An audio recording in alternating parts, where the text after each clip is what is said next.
Hari ini, kita akan membahas tentang dunia hubungan, khususnya berfokus pada tanda-tanda yang harus diperhatikan oleh pria yang lebih tua saat mengencani wanita yang lebih muda. Indikator-indikator ini bisa jadi tidak kentara, seringkali terbungkus dalam perilaku, kata-kata, atau bahkan sikap yang mungkin tidak disadari. Pada akhir video ini, Anda akan dibekali dengan pengetahuan untuk mengenali tanda-tanda bahaya ini, membantu Anda menavigasi hubungan Anda dengan lebih waspada dan hati-hati. Dan jangan lupa, di akhir video, kami memiliki bonus tips khusus yang menanti Anda. Tips ini akan menghubungkan semua titik, memberikan nasihat penting yang akan mengubah cara Anda merespons tanda-tanda ini. Ini adalah pengubah permainan dalam memperkuat strategi hubungan Anda. 1. Mengenali perilaku manipulatif. Mari selami dunia perilaku manipulatif. Ini adalah aspek yang halus namun signifikan dalam beberapa hubungan, dan memahaminya adalah kuncinya. Mengapa ini penting? Mari kita telusuri. Manipulasi dalam suatu hubungan bisa sangat berbahaya. Ini terjadi ketika seseorang menggunakan taktik emosional untuk memengaruhi atau mengendalikan keputusan orang lain, biasanya untuk keuntungan mereka sendiri. Hal ini mungkin terlihat seperti merasa bersalah setelah terjadi perselisihan atau bermain sebagai korban untuk mempengaruhi tindakan Anda. Ini adalah tanda peringatan yang menandakan adanya masalah yang lebih dalam hubungan. Tapi manipulasi tidak selalu tentang gerakan besar atau kontrol terbuka. Hal ini bisa saja terjadi secara halus seperti pergeseran percakapan atau membuat Anda meragukan keputusan Anda sendiri. Ini seperti berjalan di atas tanah yang terus bergeser di mana Anda tidak pernah yakin di mana Anda berdiri. Kuncinya adalah mengamati. Apakah dia sering membuat Anda merasa bersalah atas pilihan Anda? Apakah dia memainkan korban untuk mendapatkan keinginannya? Ini adalah tanda-tanda yang harus diwaspadai. Ingatlah, hubungan yang sehat dibangun di atas rasa saling menghormati dan komunikasi yang terbuka, bukan di atas fondasi permainan emosional. Menyadari perilaku manipulatif ini sangat penting untuk menghindari dinamika yang beracun dan membina hubungan yang sehat dan memuaskan. 2. Kecemburuan yang berlebihan. Mari kita alihkan perhatian kita pada kecemburuan. Ini adalah emosi yang umum, tetapi ada garis tipis antara normal dan berlebihan. Mengapa ini penting? Mari kita bahas ini. Sedikit cemburu dalam suatu hubungan terkadang bisa menyanjung. Ini menunjukkan bahwa seseorang peduli. Tapi ketika kecemburuan meningkat, itu bisa berubah menjadi sifat beracun. Jika Anda terus-menerus merasa seperti berada di bawah mikroskop dan setiap interaksi dengan orang lain diawasi, itu bisa menjadi sesak.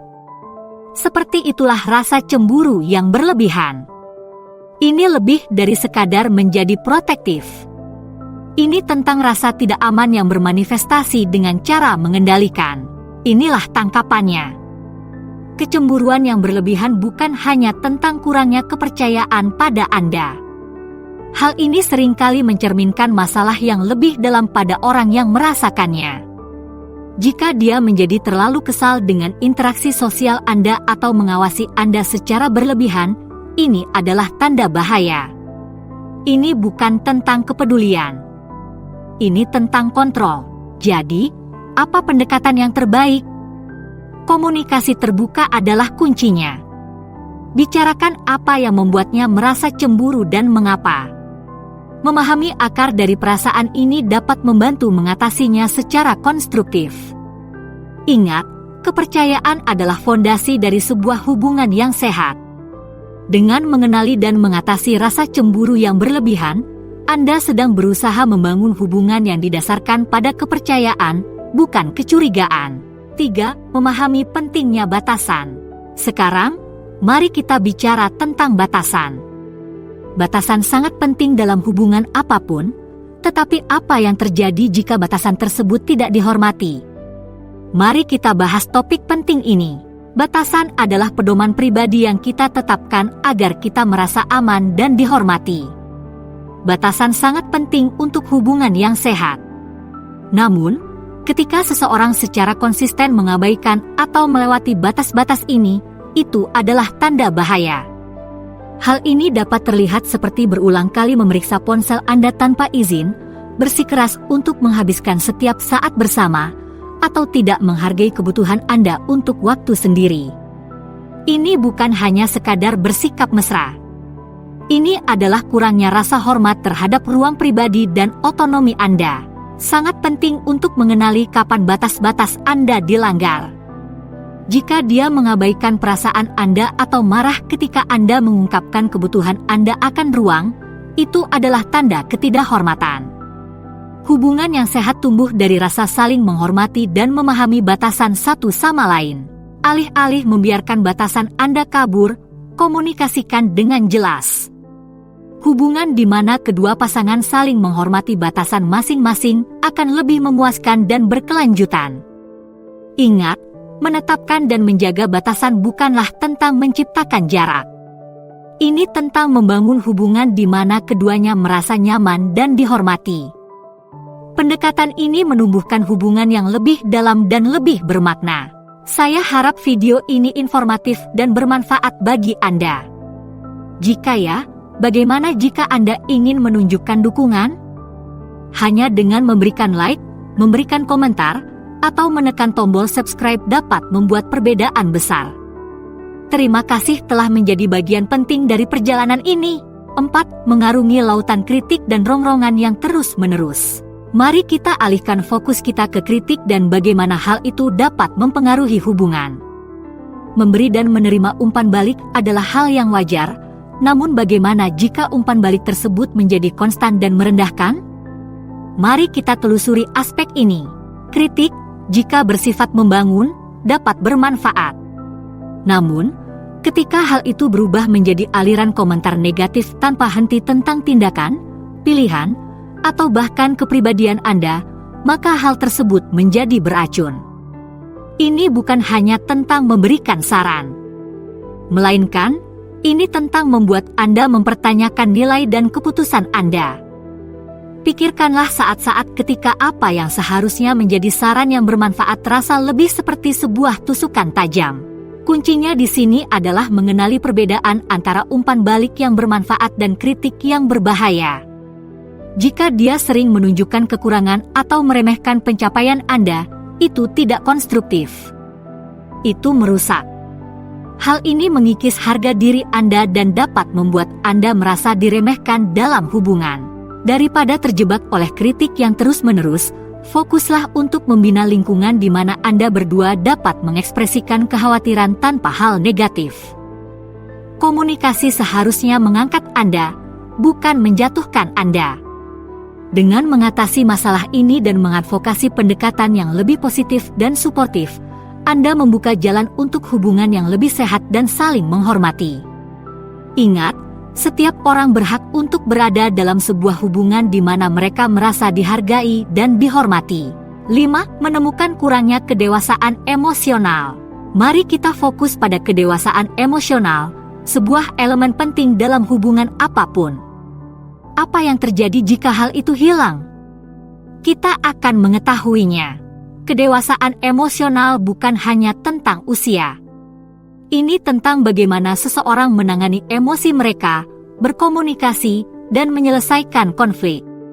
Jika tidak ada, Anda mungkin melihat perilaku impulsif, ketidakmampuan untuk mengelola ketidaksepakatan tanpa meningkat, atau reaksi berlebihan terhadap masalah kecil. Ini adalah tanda-tanda ketidakdewasaan emosional yang jelas dan dapat menyebabkan hubungan yang goyah.